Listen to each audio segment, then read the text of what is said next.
Ang mabuting balita ng Panginoon ayon kay San Lucas. Papuri sa iyo, Panginoon. Nang oras ding yun, si Jesus ay napuspos ng galak ng Espiritu Santo at sinabi niya, "Pinasasalamatan kita, Ama, Panginoon ng langit at lupa,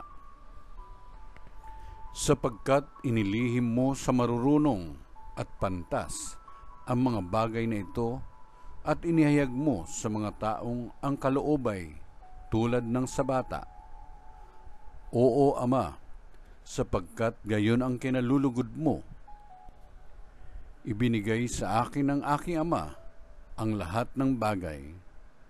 Walang nakakikilala sa anak, kundi ang Ama, at walang nakakikilala sa Ama, kundi ang anak, at yaong marapating pagpahayagan ng anak."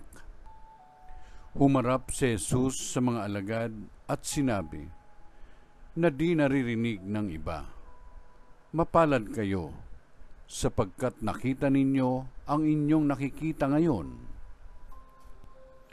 Sinasabi ko sa inyo, maraming propeta at mga hari ang nagnasang makakita ng inyong nakikita, ngunit hindi nila nakita. Hinagad din nilang mapakinggan ang inyong naririnig, ngunit hindi nila napakinggan." Ang mabuting balita ng Panginoon. Pinupuri ka namin, Panginoong Jesucristo.